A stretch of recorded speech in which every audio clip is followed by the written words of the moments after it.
Welcome to STEM. This week your challenge is to build a Rube Goldberg machine. What's that? Who's he?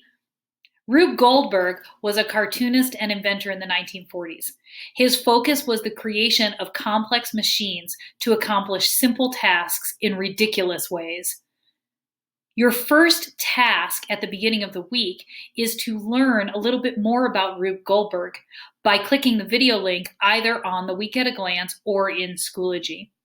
Then you will be looking at a whole bunch of machines that other people have built.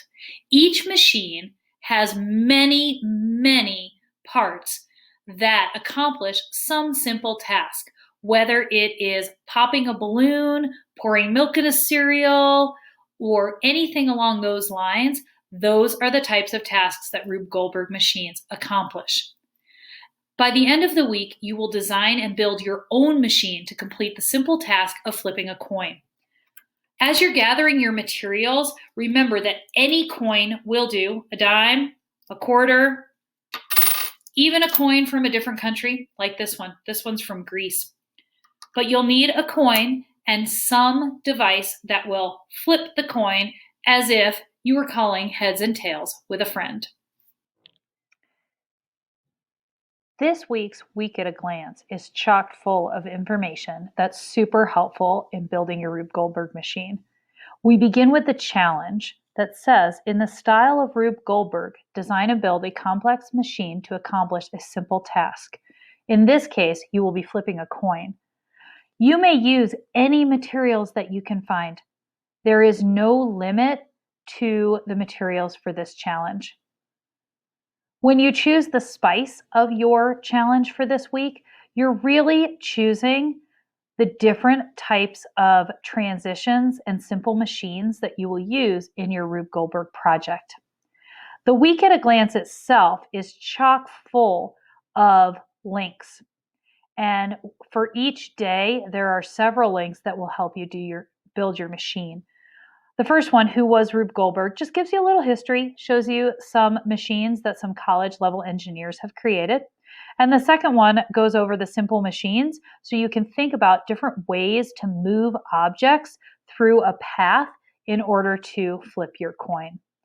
On Tuesday, or the second day of it, I've given you 4 different examples of machines that you can see. The first 2 are professionally done. They are really entertaining and meant to give you some ideas, but not meant as a real example of what you yourself will create. The second 2 were done as school projects. The last one is very short. It was done as a 5th grade science project. And the reason I like that particular video is because not only do you have a successful run of the machine, but then you get to see a bunch of failures, which is also super valuable. On Wednesday, I gave you a link for how to build a super simple Rube Goldberg machine out of materials that you can find at home. And I feel like this video is going to be really helpful for you to think about, how do I create a ramp for a marble when I don't have any building materials? Well, one of the ways they do that is with a paper towel tube that they cut in half.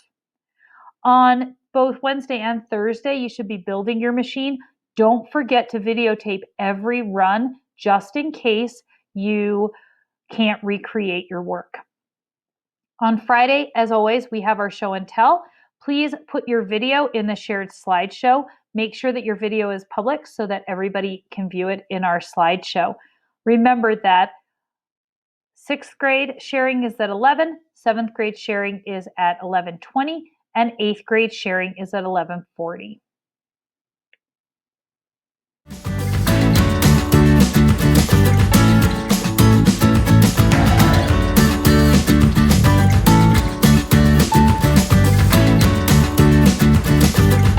Building Rube Goldberg's machines is really fun, but can be super frustrating too.